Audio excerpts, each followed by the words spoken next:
This program is a presentation of UCTV for educational and non-commercial use only.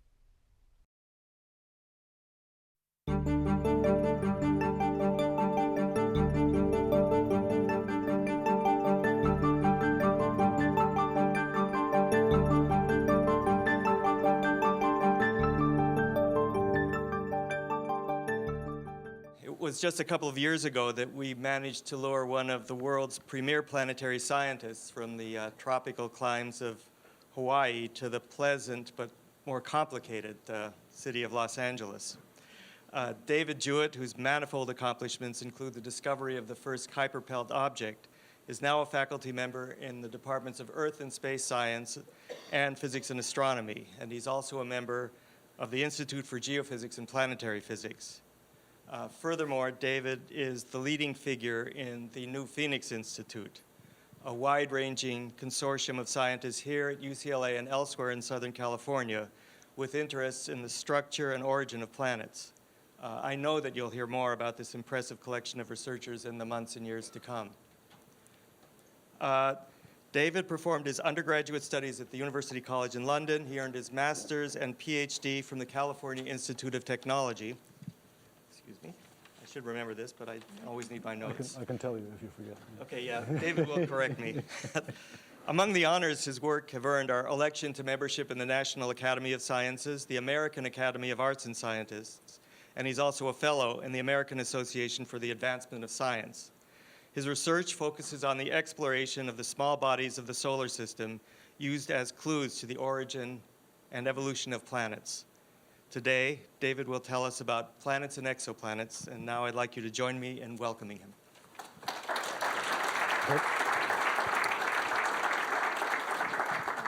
Thank you very much. The parameters of this talk are these here, presented for fellow scientists, interested non-scientists, to promote interdisciplinary interaction in the campus research community, as well as with colleagues from other institutions and with the public. So it's absolutely impossible to do that in a talk, so it's destined to fail. So expect to be disappointed at some level. But my reading of this is that I will try to do this. So I'm going to give you a broad and hopefully accessible overview of modern research on the solar system and modern research on exoplanets, so planetary systems around other stars. And I hope that's what you were expecting. In case you fall asleep, as some of you might during the next hour approximately, here's a summary of what this talk will say at the end. The basic point is very simple. We are making dramatic advances in the last few decades towards understanding the formation and evolution of the solar system. It's driven by all sorts of new technology, spacecraft, telescopes on the ground, high-speed computers, and lots of people doing interesting work. And at the same time, it's become commonplace to discover planets around other stars. So the future, to me, looks pretty clear. We want to use the detailed knowledge we have of the solar system to understand planetary systems around other stars, about which we will never know that much by comparison with the solar system planets. And we want to use the planetary systems of other stars to set the solar system in its proper context. So in particular, we want to know, is the solar system freakish or is it typical? And questions of that kind can be answered only by looking at the diversity of planetary systems wherever they may be. So I'll begin by talking very briefly about the solar system. This talk was much, much too long when I practiced earlier today, and so I cut out significant parts of it, including the solar system. But not all of it. So I'll give you a quickie overview of the solar system. So it makes sense to consider the solar system divided into these three domains, three regions where the properties of the objects have something in common. So first of all, there's the domain of the terrestrial planets shown up there. Mercury, Venus, Earth, and Mars, and the asteroids probably should be included too. These bodies, we think, formed by binary accretion, so basically bits of dust stick together to make bigger bits of dust, which stick together to make grains of sand, which stick together to make pebbles, which stick together to make boulders, which stick together to make asteroids, which stick together to make embryos, which stick together to make the planets. And the whole business, in the case of the Earth, took something like 50 million or 100 million years for the Earth to reach its final mass. So we know a lot about terrestrial planets because we live on one. We love terrestrial planets, especially our one. But we know a great deal about all of them because they're nearby and we send spacecraft there and we have pretty detailed ideas about how they formed. Compared to the other domains, the gas giants, the giant planets Jupiter, Saturn, Uranus, and Neptune, they formed by a different process, and we're not completely sure how they formed. They're different from the terrestrial planets in that they're not rock metal dominated, they're gas dominated. In particular, Jupiter and Saturn are very massive, and they're mostly composed of hydrogen and helium, so they're quite different from the terrestrial planets and much more like the Sun in their composition. And Uranus and Neptune are a little different. They belong in a separate box called the ice giants.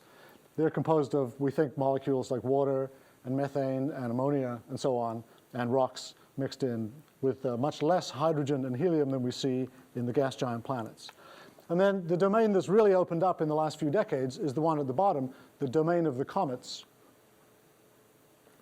So the comets are essentially icy bodies, small planetesimals and slightly larger bodies that grew in the protoplanetary disk of the Sun at distances where water was stable in its solid form. So they formed beyond this thing that's called the snow line, like the snow line going up a mountain. Outside the snow line, water is stable as a solid. Inside, it's a gas. It's a vapor.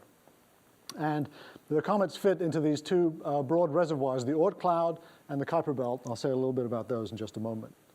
So here's the only table of numbers, and we don't need to even look at all of them. The point is just to note, here's mass, here's radius in units of the Earth's mass and the Earth's radius. Here's density, and this is luminosity. We probably won't talk about that too much. So the Sun is really big. In mass, it's almost 1 million times the mass of the Earth. It's 300,000 times the mass of the Earth. In linear scale, it's about 100 times the size of the Earth. We'll remember those numbers for later when we compare stars and planets. The terrestrial planets all have about the same density. It's about 5 times the density of water, consistent with being a mixture of rock and metal. The gas giant planets, Jupiter and Saturn, are very massive compared to the Earth. It's 315 Earth masses of stuff in Jupiter. Most of that is hydrogen and helium. 95 masses for Saturn. And they're about 10 times bigger than the Earth. Remember that, too, for later on. And then the ice giants, Uranus and Neptune, are 15 or 16 times the Earth's mass and about 4 times the diameter of the Earth. So we have these fairly distinct bodies. All the mass in the solar system essentially is in the Sun. All the mass that's not in the Sun is in Jupiter. So the solar system consists to first order of the Sun and Jupiter and then little bits of other stuff. But significantly, information content in the solar system is not very closely tied to the mass of the body. So it turns out we can learn a tremendous amount by studying objects like comets, which individually are tiny, just a kilometer or a mile across, and which have basically no mass compared to the things in this table. They can carry a huge amount of scientific information. So let's talk about the Kuiper belt and not about typos. Here is a diagram showing the distribution of objects in the Kuiper belt. So the Kuiper belt, the first object in the Kuiper belt is Pluto, was misclassified as a planet. We realized, following the discovery of the second one in 1992, that there is in fact a ring of such bodies beyond Neptune. So this is a donut-shaped ring of comets located beyond the planet Neptune. Neptune is 30 AUs from the Sun. So in this diagram, which shows semi-major axis, distance from the Sun, versus orbital eccentricity, Neptune is here with this N. This basically means the shape of the orbit. 0 is a circle. 0.8 is an elongated egg-shaped elliptical orbit. So Neptune is here. Here's 100 AU over there. All you need to gather from this plot, I think, is that the distribution of Kuiper belt objects in this semi-major axis eccentricity plane is highly non-random. It's not just a sprinkling of points all over. They're clustered in various places. And I'll mention a few of the relevant things that will come back and haunt us later in this talk. So first of all, there's this broad band of objects that goes up diagonally across the diagram between these two black lines. These are objects which we believe are being scattered by Neptune on long timescales because they all have a perihelion closest approach to the Sun, which is near Neptune. So they can be affected strongly by Neptune's gravity. Second of all, there are some objects, but not very many, like these ones here, marked detached, which do not have a perihelion near Neptune's orbit. So this line shows Neptune's perihelion. From here to here is about 20 astronomical units. This object never gets near Neptune, so it was emplaced by something else, not by Neptune. And we'll see in a moment, we think one possible explanation is an ancient passing star, although there are many other possibilities for that. Also, you see that there are objects in vertical lines. These are bodies trapped in mean motion resonances with Neptune. That basically means that the ratio of their orbit period around the Sun to Neptune's orbit period around the Sun is the ratio of small integers, like 3 and 2 and 1 and 2 and things like that. So these are the 3 to 2 resonant Kuiper belt objects. The most famous one is right there. That's Pluto. And the significance of the resonance is that it conveys dynamical stability to objects in those resonances. And then lastly, the red things are what we originally thought the Kuiper belt would be like. We thought it would be a relatively thin pancake instead of a fat donut-shaped distribution of bodies. So it's a little puffed up more than we expected. But most surprisingly, it has this very sharp outer edge. There are no red dots beyond here. It ends basically at 50 AU, close to the 2-to-1 mean motion resonance with Neptune, for reasons which are not really understood, but which probably are related again to external perturbations. So that's the Kuiper belt. Measurements of the Kuiper belt have shown us that the total mass of all the stuff we can see is actually quite small. It's only 1/10 of an Earth mass. So it's rather puny. There's lots of objects. There are 1,500 known. There are 70,000 Kuiper belt objects bigger than 100 kilometers. There are probably 1 billion Kuiper belt objects bigger than a kilometer, so bigger than, like a comet nucleus. But their combined mass is on the order of 1/10 of an Earth mass. And the significance of that is that they're spread over a huge volume of space in the solar system. So their density is very, very low. And that means that while they collide, collisions are extremely infrequent, and that means that the Kuiper belt objects did not grow in their present location with this initial mass. Their growth time is longer than the age of the solar system.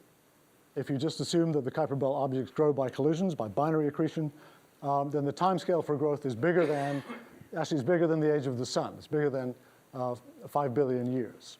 So people believe, and I believe, that that's because the Kuiper belt is a remnant, that it was originally a much more massive structure, and that it's been whittled away by something or other down to a vague shadow of its initial self.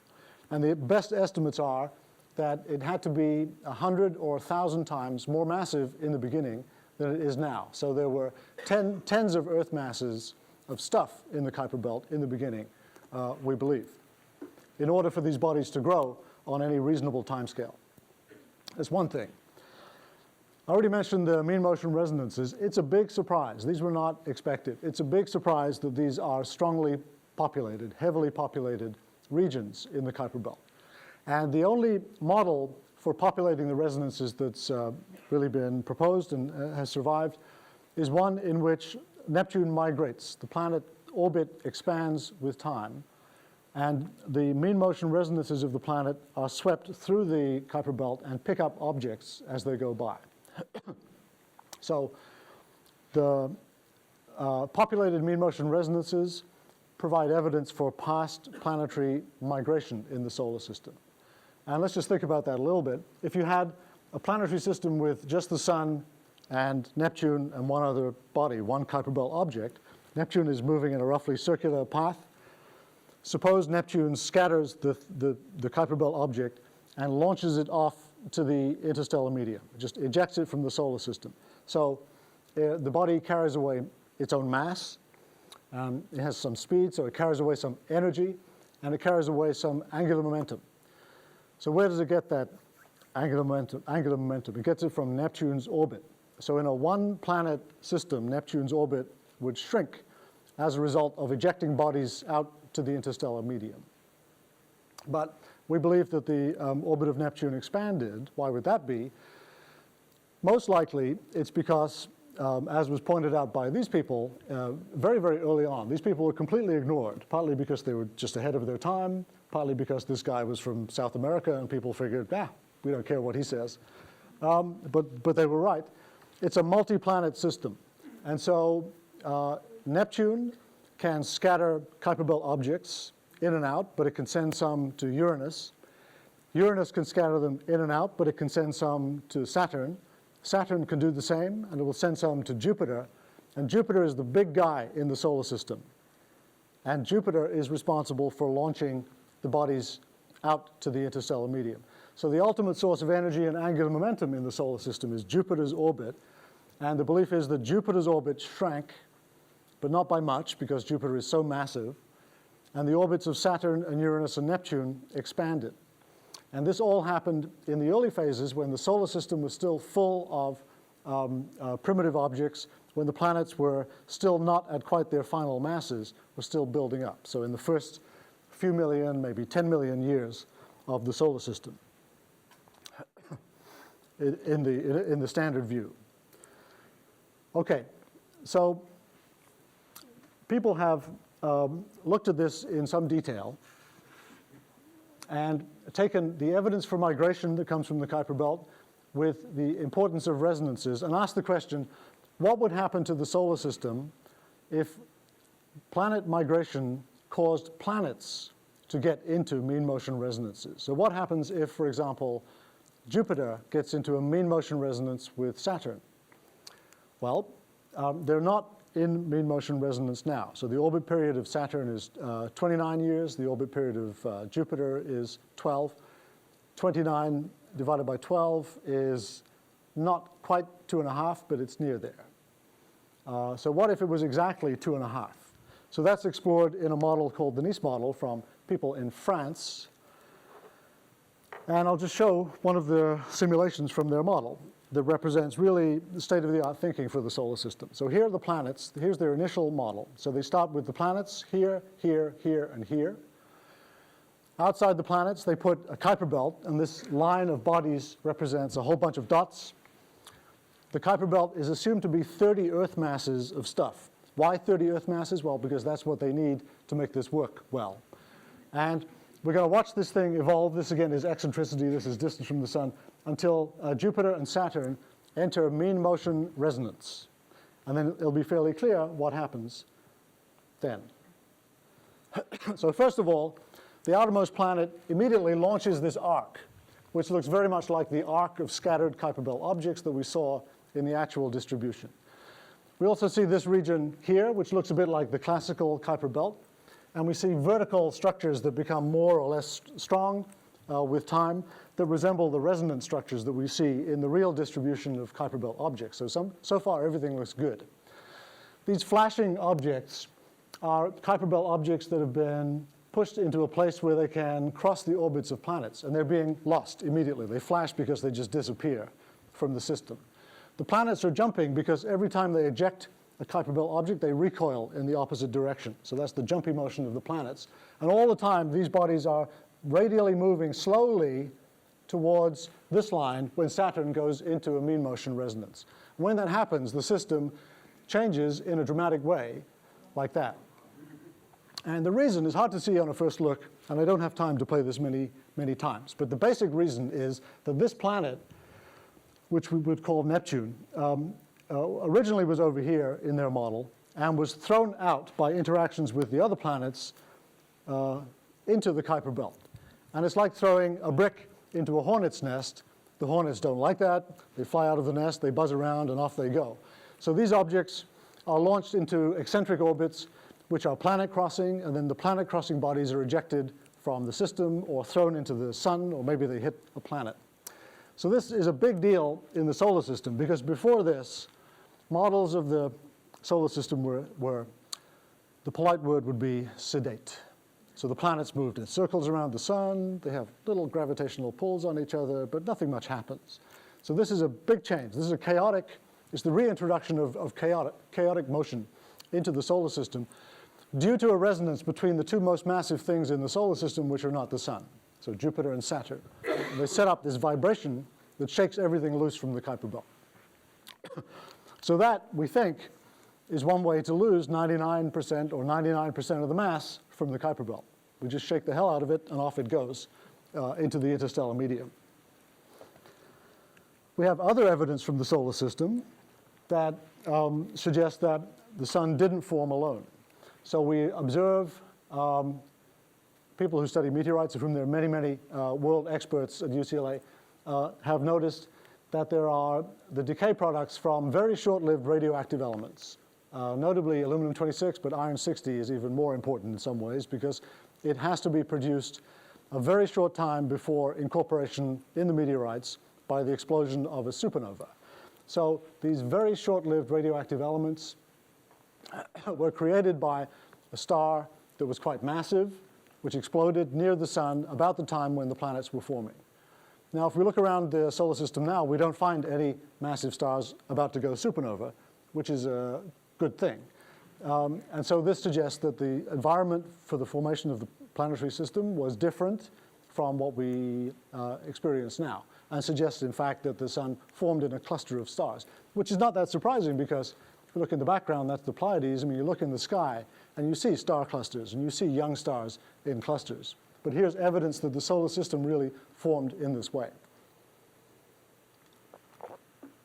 There are various other arguments which I'll skip over.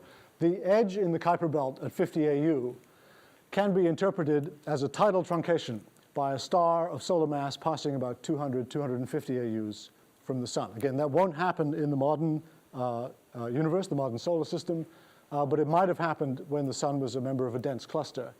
And likewise, the existence of the detached Kuiper belt objects suggests that some massive body passed near the sun, probably within 400 astronomical units at some early time.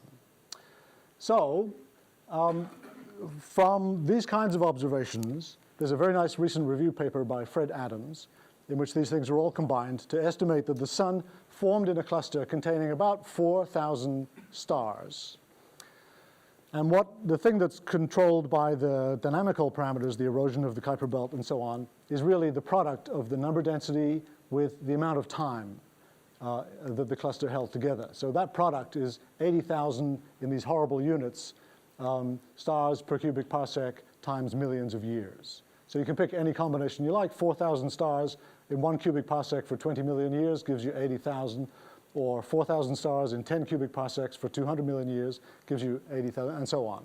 But basically, these are the constraints we have on the birth cluster of the sun. So we probably did not form in splendid isolation.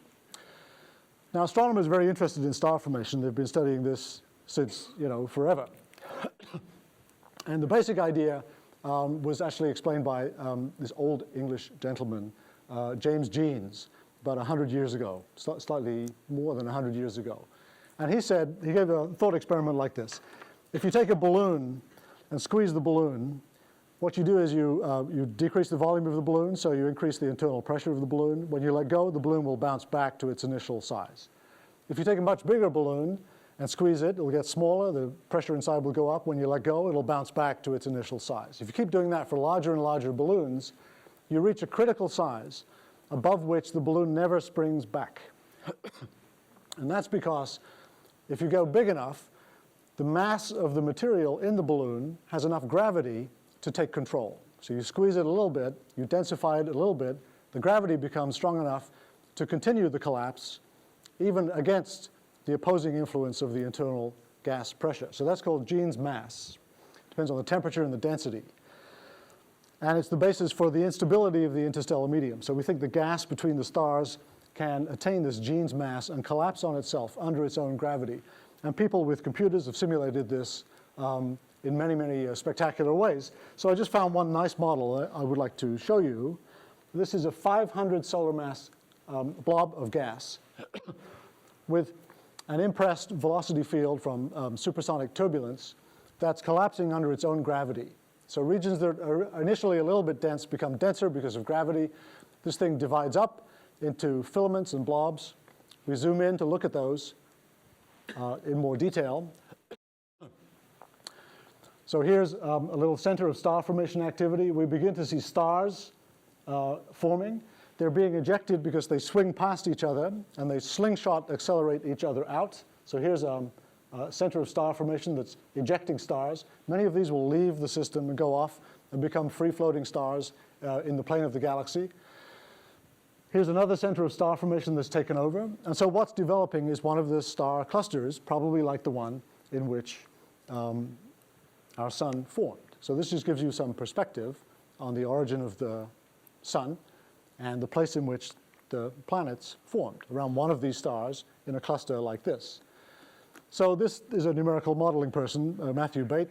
That means he's interested in zooming, so you can zoom out and you can rotate this thing. He's going to do all the degrees of freedom. You see this there. There's the rotation, just to show you that he can do that. Okay, very nice. Here's another model. This is a zoom, and so it shows a few of the condensed objects that appeared near the center of that cluster in this collapsing model. And just to show you the star formation process, the fact that they're spinning very fast is important. This guy is spinning. It appears to be flickering if you're at the back of the room. And here's the star, and then the stars are slingshot accelerated. Some fall back, some are ejected. Okay, he does a translation because he can. And then we see this process continue. So it's very spectacular. We see it in the sky, but we only see a snapshot, of course, because we don't live for a million years. This is roughly a million-year integration. The free fall time for the cloud, which just depends on the density, is in this case about 0.2 of a million years. And then he's doing the rotation again because he can. So that's wonderful. That's a very simplistic calculation. Many of these important parameters of the collapse are ignored in this calculation, but there you go. Now I have a model. I wonder if it's possible to dim the lights a little bit in this room so we can see this next movie, which is quite a dark one. Okay, here it goes. Good. So this is kind of the Hollywood version of the same thing. So these are stars turning on in a cluster, just to set the scene for you. These are stars that are appearing in the murk. The opacity of the cloud is due to dust, submicron dust particles distributed through the gas cloud and mixed with it. This is the kind of thing that we would see from a telescope. This is like Orion. This is probably a million-year-old star formation region with a few thousand stars in it. We zoom in to one forming star, which has a disk. The star is actually not clearly visible. It's here. There's a disk. There's a jet of material. This is called a Herbig-Haro jet that's shot out from the star. Its practical function for the disk is to remove angular momentum and mass from the disk. And the end result is that the star forms, fusion begins, it turns on, and is surrounded by an admittedly very faint disk in which planets form.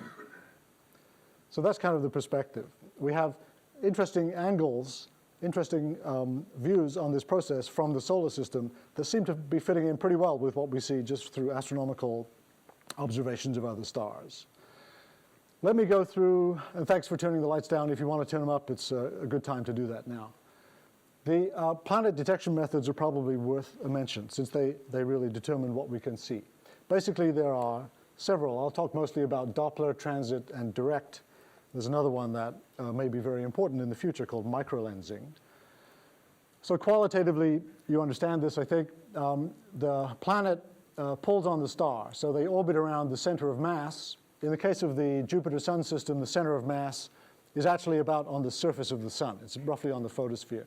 So you can imagine the sun moving in a circle with a period of 12 years corresponding to the 12-year period of Jupiter. If we looked at the sun from a great distance, we would see the sun moving on this small circle. And if we measured its line of sight velocity using the Doppler technique, we would see it blue shifted and red shifted periodically with a 12-year cycle. So a measurement of speed versus time would look like this. Something like a sine curve, but this orbit is slightly eccentric, and so it's not quite a perfect sine curve. We could then use the velocity measurement to estimate the mass of the perturber. If we know what the star is, we can estimate the mass of the perturber, the planet. And that's what people do. It's subject to a major uncertainty, which is we don't know, when we observe a star, we don't know that we're observing from the plane of the planet's orbit. In fact, in general, we're not. So there's a projection factor, which is usually not known.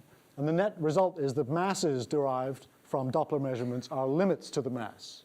So if we think the mass is, 10 Jupiter masses, it's really 10 Jupiter masses or more, depending on the unknown inclination.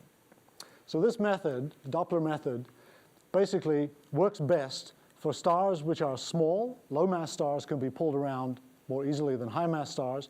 It works best for planets which are in close orbits, because the tug on the star is stronger. And it works best for planets which have a large mass. So it's really good at detecting massive planets around puny stars orbiting in tiny orbits. So it's highly biased. We also can hope to see planets cross the disks of their stars. So this is the transit method. And when that happens, the brightness of the star will dip down a little bit. And the fading is just proportional to the area of the planet divided by the area of the star. So a typical solar mass main sequence star like the Sun is about 1 million kilometers across. The Earth, I said earlier, is about 1% of the diameter of the Sun.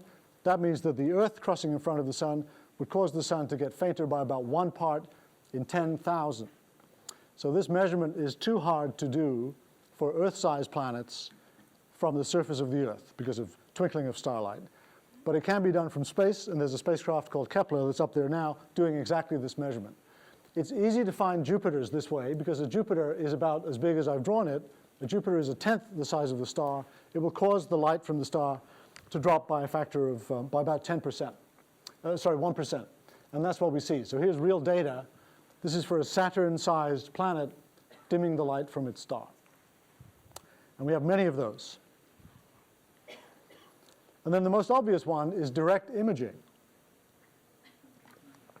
Why not just go out and take a picture of a planet? Well, the reason is it's not that easy. So if you went outside the solar system and tried to take a picture of the Earth next to the Sun, you would notice that the Earth in reflected light is 10 to the power of 10 times fainter than the Sun. So extremely faint. The contrast ratio is huge and devastating, especially so when you remember that the radius of the Earth's orbit seen from only a parsec away is 1 arcsecond. So you have to see this enormously faint body right next to an enormously bright body. And the technology for that is emerging. It's still a very hard measurement. So we have a few cases. There's one published by Callis et al. A couple of years ago. This is Fomalhaut, a star here with a disk of dust and apparently a planet in orbit around it. And then there's this star found by this group, which includes a lot of UCLA people, Ben Zuckerman and some others. 3 planets, in orbit around one star. This one, and this one. And it doesn't look very impressive, perhaps, but successive images show the motions of the planets clearly. So there's no doubt that these are in orbit around the star. So imaging works, but it doesn't work for many planets yet. One trick to improve the contrast is to catch the planets when they're young, because when they're young, they're hot and they glow. And when they glow, then their contrast ratio relative to the star is improved. So that brings me to this figure, which shows basically the brightness of a planet or an object as a function of its age and as a function of its mass. And it allows me to tell you what's the difference between a star and a planet. So stars start out up here. Here's a 0.2 solar mass star. Starts out luminous, cools down, but stabilizes after 100 million years or so to a constant luminosity corresponding to settling onto the main sequence where it's burning hydrogen in steady state to keep itself glowing. Planets don't have fusion as a possible energy source. They don't have high enough central pressures or temperatures to allow fusion to occur. And so basically they can never reach this steady state. They just get colder and less luminous with time. So the planets just fade. And in between are these hybrid objects, the brown dwarfs, that can sustain fusion of deuterium for a little while, but then ultimately fade themselves. So the stars, brown dwarfs, and planets. The dividing line is that planets more than about 13 Jupiter masses are called brown dwarfs, and brown dwarfs more than about 80 Jupiter masses are stars. They're heavy enough to support fusion. So there's that Arthur C. Clarke book and movie, in which the claim is made that Jupiter is close to being a star. Well, it's not. It'd have to be 80 times more massive than it is to be a star. Jupiter is nowhere near being able to sustain fusion of any sort. Okay, so here are the planets.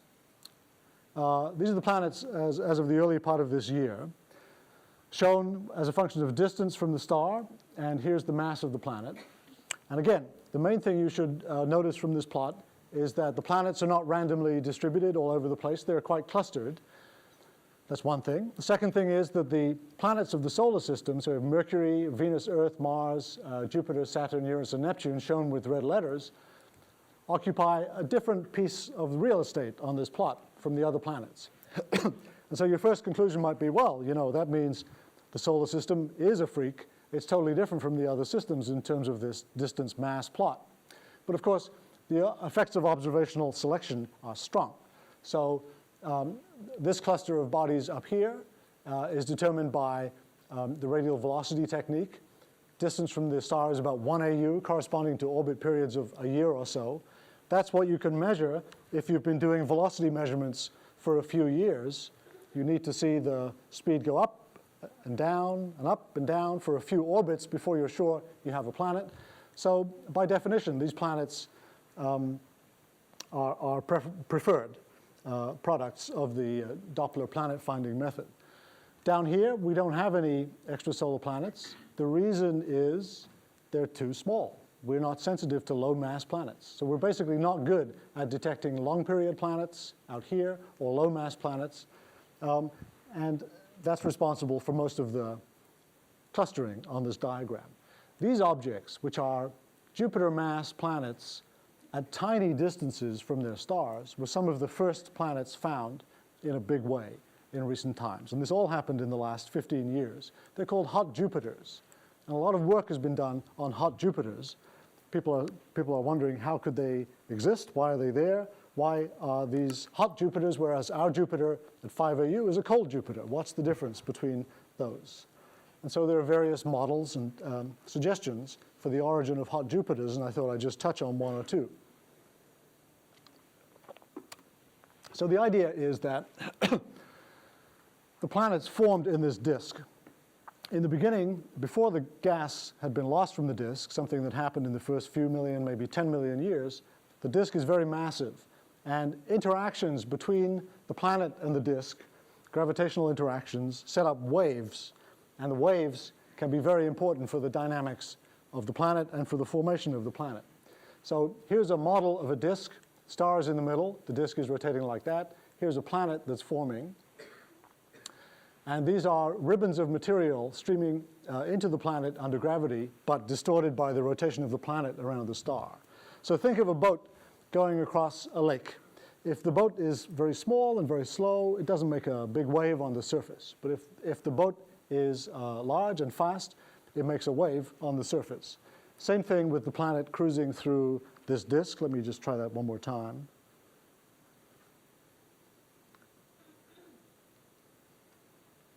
The planet excites a wave, and the wave is so big that the wave exerts a back pull on the planet. There's a torque exerted on the planet by the material in the disk. And because the disk is asymmetric, the orbit period is shorter inside the planet than outside, and there's more mass per unit area inside the planet than outside. The net effect is a migration of the planet inwards. The torque drags the planet down. So that's shown in the right-hand simulation, which is fixed in the frame rotating with the planet. So the planet's not rotating, but it is moving in. And notice the time scale. It's 100 orbits. An orbit is, 10 years or something. It's short, so it's a few thousand years. It's very, very short time. Short even compared to the formation time for planets in many of our models. So people have pointed at this kind of planet migration in a massive disk as being a way to get hot Jupiters. You form Jupiter out at large distances, and then it drifts in under these torques in towards the star. And in fact, there's probably a succession of planets that fall into the star and are never seen because they're gone, they've disappeared, and we just see the ones that didn't hit the star before the disk dissipated. That's the idea. So There's a Hollywood movie, of course, that goes with that. Here is the disk, here is the sun, here is the planet, and here is a streamer of material going into the planet. We're going to rotate around and zoom in to this forming planet. This is a giant planet. It's more, in this case, it's more than 100 Earth masses. We know that because it's opened up a large gap in the disk surrounding it. We see the waves go out and in this disk. You can imagine that in a real system with many planets, this would be a very complicated disk structure with lots of ripples and waves and interference and so on. We're going to go in to look at this planet forming. We're going to see the streamers of material making the planet grow. And we'll see that the planet itself is surrounded by an accretion disk. And the accretion disk is both the way in which mass gets into the planet and also the place where the satellites of the planet grow. So the Galilean satellites, the 4 big satellites of Jupiter, grew in this disk in here. It's dark because it's full of dust, and it's hard to see through from some angles. Here's the disk. Here's the planet in the center. Here are spirals of material going in. It appears to flicker in a moment because of rapid rotation in the center. It's bright because it's very dense. The planet is growing. This is a huge body. It's 100 or more Earth masses by now. And so this is the circumplanetary disk, which is an analog of the circumsolar disk for the accretion of planets, but satellites grow in that disk. We just passed through the midplane of the disk, and then we're going to zoom out perpendicular to the disk on the other side, and then see where this sits in this funny-looking gap in the circumstellar disk around the star. So that's all wonderful, right? And we're all trained to watch TV from a very young age. We love the movies. And if it's on a screen, it must be real, right? So apparently not. So convincing though that might have been, we have recent measurements that show that it's probably not what happened. The measurements come from this obscure technique called the Rossiter effect. So let me try to explain this. If you look at a star from down here, say, and the star is rotating, the axis of the star is sticking perpendicular out of the screen. This side of the star is coming towards you, so light from this star is blue shifted, and this side of the star is going away from you, so that side is red shifted. If a planet comes across this way, so the star is rotating like that, if this planet is rotating in the same sense, it will first cover up the blue side of the star and then cover up the red side. And so the spectrum line from the star will show a hole, basically a deviation in the blue side that will then propagate over to the red side. On the other hand, if the planet goes around the other way, so the star is rotating like that, but the planet's rotating like that, then first of all, the red side will be covered up. So there'll be a dent in the red side of the spectrum line profile, and then that will propagate over to the blue side of the line. And so the sense of the distortion of the spectrum line will be the opposite. So it's a bit more complicated than that, but the bottom line is you can determine with some accuracy the inclination of the orbit of a planet crossing the disk of a star from careful measurements of the shape of the spectrum line, usually using the world's biggest telescopes to get the best signal to noise. And the surprise is that in the last few years, a significant fraction of the stars for which this measurement has been possible are retrograde. They go around backwards relative to the star. So that's no good. I mean, it's good because it's real, but it's no good in terms of the migration model we just showed, because migration only works while the planet is strongly interacting with the disk, which means it must have the same inclination as the disk. And it can't work if the planet is kicked up in some perpendicular or even backwards orbit. So the Rossiter effect, applied to a sample of about 30 stars, suggests that planet migration of the kind we showed is certainly not the whole picture and may not be the picture at all. Instead, people are beginning to look to other possibilities. So one possibility is that planets can scatter from each other. So planets in a planetary system maybe begin in a disk because you need the density of the disk to form in the first place, but can become strongly gravitationally interacting and then can deflect each other onto wild and crazy orbits, in some cases perhaps even retrograde ones. That's a possibility. There's a thing called a Kozai resonance in which the eccentricity and the inclination of an orbit acted upon by an external perturber are coupled, so that if the eccentricity is pumped up, the inclination goes up, and vice versa. So this kind of coupling, dynamical coupling, conceivably might explain some of the observed high inclination planets. And there's even the idea that we get from the initial model of cloud collapse by Matthew Bate, that maybe the disk of material from which planets form doesn't have to have the same orientation around the star as the initial material from which the star formed. Because you saw that the cloud collapsing was very disorderly, very turbulent, very twisted.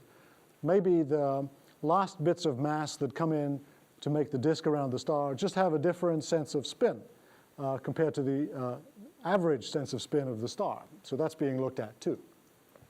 But the thing that people have been talking about for the last decade, migration in massive disks, does not fit the data. So that's really an interesting thing and a step forward. Here's a model by Sean Raymond showing 3 giant planets in a planetary system with a Kuiper belt and some terrestrial planets growing over here. And it looks okay for a while. The planets are jumping around, they're interacting slowly, but they are drifting towards yet another of these mean motion interactions. And when they do that, okay, he slows the movie down so you can see what happens. One body is ejected to the outer regions, and then it's gone, and then the other body is ejected too. So this is one example of planet-planet interactions between giant planets around a star that leads to the ejection of planets from the control of the star. So planets can be ejected off into the interstellar medium. We can have free-floating planets off between the stars. No strong source of radiation for them. They'd be pretty miserable places to live, a little bit like Boston in the wintertime. But they could exist in large numbers. So the only constraint we have on the existence of interstellar planets comes from gravitational microlensing, where you look at stars and hope to see a star briefly magnified by the passing of a gravitational lens from a planet in front of the star. And that constraint says that there are not more than about 3 or 4 interstellar Jupiters per star. Well, you know, there's 100 billion stars in the galaxy, so there could be many hundreds of billions of free-floating Jupiters in the galaxy, and we wouldn't know. These things would have been lost from planetary systems a long time ago by these planet-planet interactions. Another conclusion from Raymond is that in systems where the interactions between planets are very strong enough to eject giant planets from the control of the star, everything else is destroyed too. So the terrestrial planet regions tend to be decimated. The Kuiper belts in the outer regions tend to be decimated as well. The whole system ends up as a star, one or a few planets, and it's otherwise relatively clean. Turn that upside down, that means that when you see a star which is dusty, and we see many examples of these stars in the nearby environment, and again, UCLA has a lot of expertise, Mike Jura, Ben Zuckerman, in studying these things. That is probably, if this is right, an indicator that those systems could have retained terrestrial planets, yeah, because they haven't been decimated by these strong, giant planet-planet interactions. So that's a pointer to the future. Let me just say a few words about the sizes of extraterrestrial planets. So here's another thought experiment to explain what's going on here. I'll just do the thought experiment. So imagine that you get some rocks and you pile them together. And the pile of rocks just gets bigger and bigger. And as you pile more rocks on, you measure the mass and the radius of the pile of rocks. So at first, the density remains the same. You just add more rocks and the density of the rocks is unchanged. So the radius goes up as the cube root of the mass, right? Because mass is proportional to radius cubed. If you keep doing that and you get up to a fairly large size, then you add more rocks to the pile, and gravity causes this rock pile to self-compress in the middle, so it gets a little bit denser. So the radius doesn't increase quite so fast as it did earlier on when the mass was low, and so the radius goes with the mass to a power less than 1/3. So if you keep doing that, you add more and more material, you eventually find yourself in a state where the radius doesn't grow at all. So you add material and the object doesn't get any bigger. And the reason is that the object self-compressed enough to take up the extra material that you added. Okay? So why stop there? Why not add more material? What happens if you keep going and keep going? Well, in fact, the object will get smaller as you add more mass. Okay? So that's actually what happens. We see that. There's a diagram that qualitatively is like that one. So here's what I just talked about. This is radius proportional to the cube of the mass. Here's radius independent of the mass. Over here is radius proportional to mass to the minus 1/3. And then something bad happens over there because you're going back down to 0 radius. So you add enough mass and the thing will disappear. So we have names for these things in various places on this diagram. Over here we call them rocks or asteroids. Over here where the compressibility is small but measurable, those are the terrestrial planets. So the Earth is a little bit denser than it would be if it didn't have gravity. In this region we have the giant planets. So Jupiter and Saturn have basically the same size, but they're different in mass by a factor of 3. So they definitely fall into this region here. Over here are the brown dwarfs and the white dwarfs. These are dead, degenerate stars. And then over here, nominally at least, is this thing, the Chandrasekhar limit, above which you cannot have a big degenerate body because something nasty happens to it. So that's the background to how big planets should be, very qualitatively done. What are they actually like? Well, they're like that. So here are measurements of the sizes of planets, primarily from transit measurements, okay? Because transit measurement gives you the size directly just by telling you what fraction of the photosphere of the star is blocked out. Here's the mass of the planet from the Doppler technique, and here is the radius of the planet derived from the occultation, from the transit method. So if you believe what I just said about the mass radius curve, all giant planets basically should be here with a radius equal to Jupiter's radius. It's 70,000 kilometers in radius. And some are. But the big surprise in the last 10 years is that many are not. So there are many larger objects which are actually much less dense. Many of them are much less dense than one, even in CGS units. And so they're very puffed up for some reason. So we don't really know why, but the modelers assume that there's some extra source of heat that puffs up the planet and keeps it bigger than you would expect from the simple argument I just gave. So there's been a burst of work on understanding the structure of planets, and we have many experts at UCLA in the study of the structure of planets in ESS and elsewhere. And people are interested in understanding what these large giant planets mean. They're basically too big for the standard theory, so you have to modify that by changing something in the standard theory. There are also some bodies which are smaller than expected. They're more easy to explain. You just add more junk. You add more dirt, more rock to those planets. So anyway, there's the beginnings of a zoo of planets that we can look at. Now, to save time, I'm going to zip over water. Yeah. And get to life on other planets. Oh, yeah.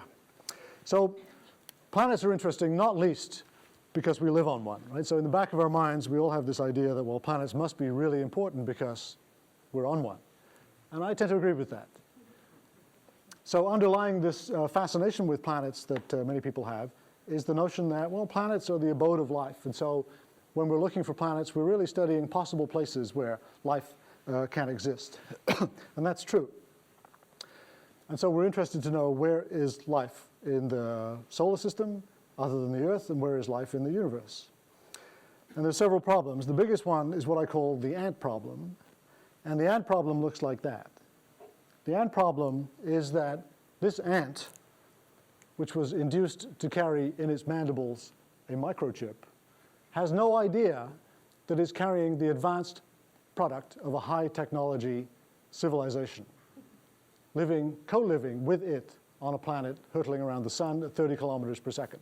The ant has no way to perceive the thing that it's holding in its mouth. Okay, so we're like that ant.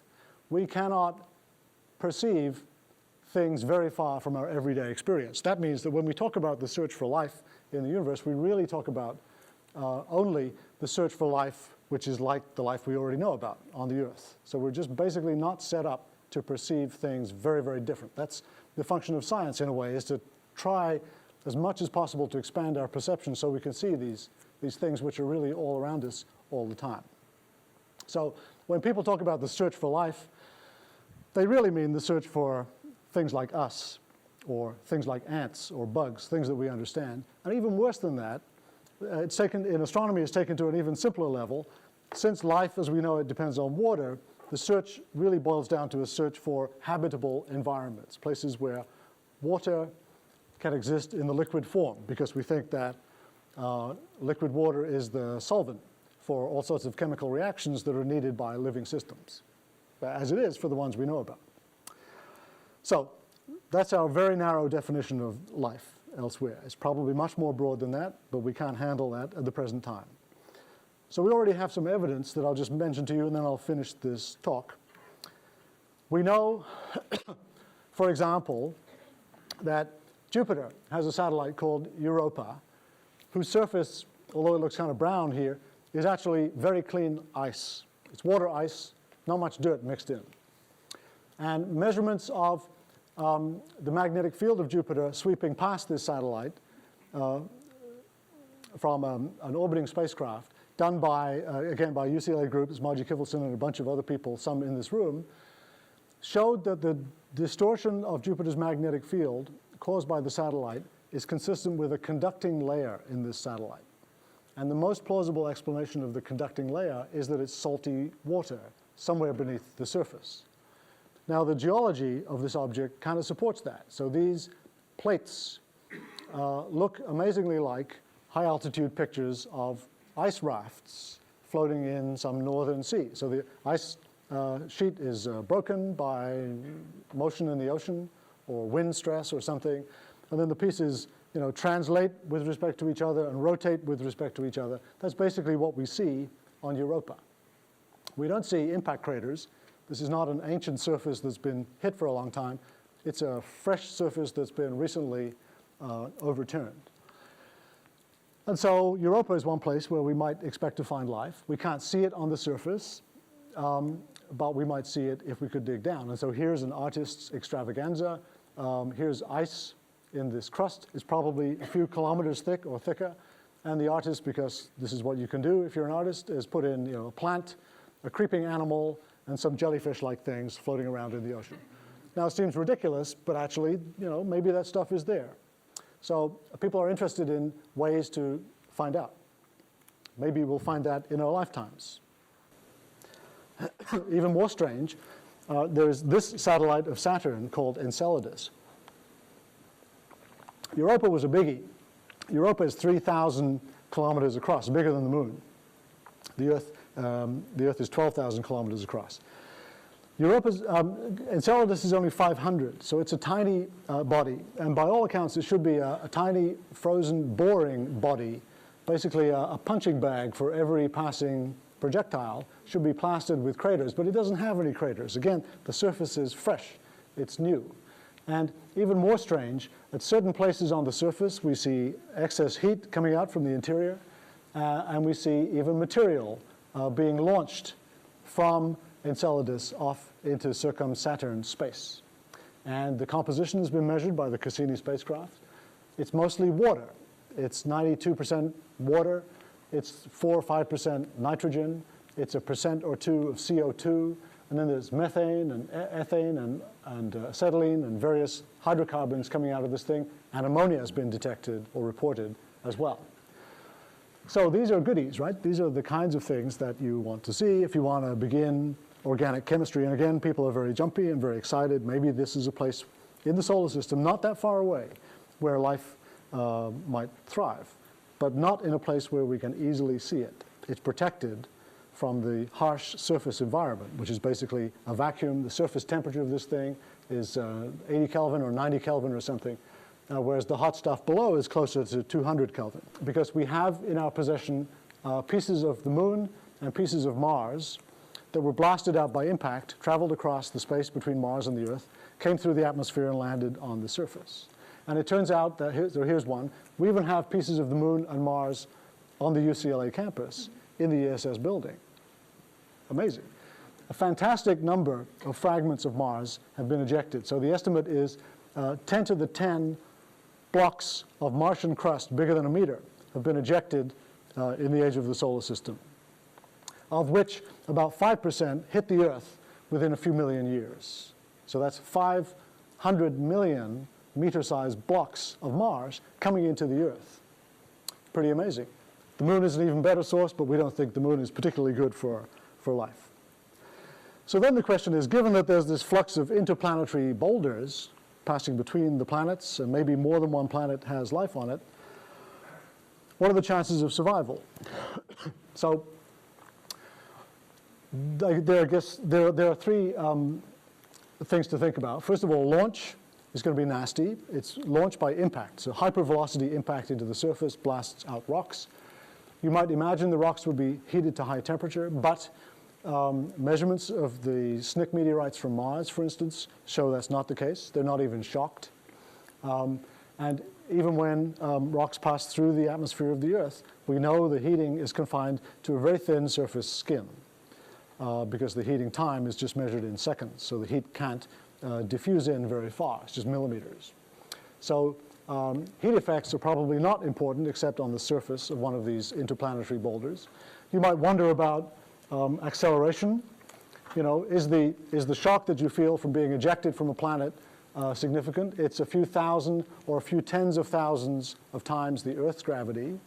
That sounds terrible. But if I drop this pen, that's about 1,000 Gs right there on the pen. That's not going to kill any bacteria. They're happy with that. Really, that's an enormous acceleration. So acceleration is not a killer either. Launch and arrival are kind of symmetric. There's this question of what can survive the journey, because the radiation and temperature and gas pressure environment in interplanetary space is rather harsh. So we know something about that too. We know that from people who tried to irradiate cans of baked beans to kill bacteria in those cans, we know that there are certain bacteria, this one is called radiodurans, they're extremely resistant to energizing particles. So radiodurans, conan the bacterium it's called, are very radiation hardy. They can take, they're unaffected by 1,000 grays, okay? And a gray is a unit of energy deposition in a material. A chest X-ray is about a milligray.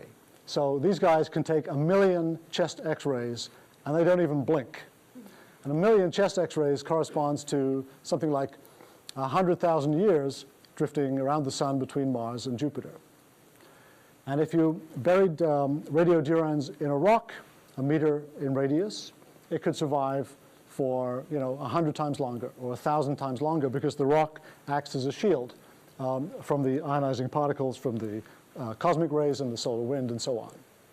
So surviving radiation is probably not a big deal if the bacteria are protected by a rock layer. And then here's my favorite space experiment of all time, something that I just found a year ago, 2 years ago. People have done an experiment that I would love to do. They take, I call it, okay, when I grew up, in England, lichen was what we said. Working class people in England called it lichen, and then middle class people called it lichen. So I don't know what you call it, but I still call it lichen. Lichen, these are just bits of moss, basically, attached to a platform, which was sent into orbit around the Earth, exposed to the full vacuum, the full solar UV environment, the full ionizing radiation environment, the absolute absence of pressure, the absolute absence of water, and then brought back down and surveyed to see if they survived. And there's the result. The green bits, which are actually most of the picture, survived. So you can do that. You can take moss, put it in space, a place where it was never supposed to survive, and it survives for a long time. So the evidence is that, organisms living in the benign environment of the Earth can take a savage beating in interplanetary space. Maybe the chances for interplanetary transport of bacteria are pretty good. Okay, so how do you spot a habitable planet? We don't really know. Here's a measurement from Carolyn Crow, a new graduate student in ESS. These are basically the colors of the planets measured from a spacecraft going out to a comet. And the Earth stands out, basically because it's blue. But it's not clear that the Earth has to be blue, and it's not clear that every habitable planet has to be blue. But still, we can hope that habitable planets are like that one. The other part of the figure is so faint. I don't know if you can turn the lights down one more time. It's so faint, but the faintness is the point of the figure, actually. So in the background is a picture of the Earth taken from 40 astronomical units from the Voyager spacecraft. And you can't see it, even with that circle. Well, I can just about see it, but it's there. The point is that it's really, really faint. And so when we see Earth-like planets around other stars, they'll be like that or worse. And probably all we can do is measure the broadband colors. They'll be so faint, we won't be able to do much more than put them on a diagram like this. What we'd like to do is measure their spectrum and look for biomarkers. And so people are interested in what are the appropriate biomarkers. Ozone is probably one. Ozone produced produced as oxygen by life and then formed in the stratosphere by a chemical reaction. Methane has been suggested. The chlorophyll edge has been suggested. None of these is unique, but I think together you could make a pretty good case if you saw these things on some extraterrestrial planet that life was responsible for them. So the questions are, in my mind, how common are orderly planetary systems like our own? Because the disorderly ones, where the giant planets interacted strongly and ejected each other, probably decimated those planetary systems. So we still don't know the answer because of these massive biases built into our surveys of extrasolar planets. But we will know fairly soon. When will Earth-sized planets be discovered? They might already have been discovered by Kepler, this spacecraft which has been working now for a year, nearly a year. And an announcement is planned in February. So look out for that. It's a pretty good bet that they'll say, yep, we found some Earth-sized planets around nearby stars. When will Earth-sized planets be discovered? In the habitable zones of their stars. That is, in places where surface water could exist as a liquid. Nobody knows, but I'm guessing it won't be many years away. 5 years, something like that. When will biomarkers be found? Nobody has any idea, but I'm guessing, to be optimistic, for the young people in the room, a few decades to do this. And then another question that's quite interesting is, which will be discovered first? Some extraterrestrial bugs found by the techniques we were just talking about, or the other end of the spectrum, intelligent life, things that can communicate with us by their own will. And so there's a SETI program going on to address that. And I don't know what's going to happen first. There are many people who have their bets on this one, actually, that will detect signals from advanced life before we detect pond scum in some planet around a distant star. So once we do this, the next question is, can we go there? The answer now is no, because it takes too long. But we'll figure out technology to do that. And then what? I don't know. That's up to you. So the planet field is pretty exciting. In the solar system, everything has changed recently because we now don't see the solar system as this static assemblage of planets moving in circles. Boring. We see this much more chaotic and active system in which particles move radially and all sorts of things can be exchanged. Externally, we are beginning to see all sorts of planetary systems around other stars, most of which are not like our one. And that's causing us to have all sorts of ideas about the uniqueness or non-uniqueness of our system. And so it's really allowing us to view our system as one example of, at the moment, many. So we have about 500 planets in places which are not the solar system. So it's quite interesting. Thank you very much.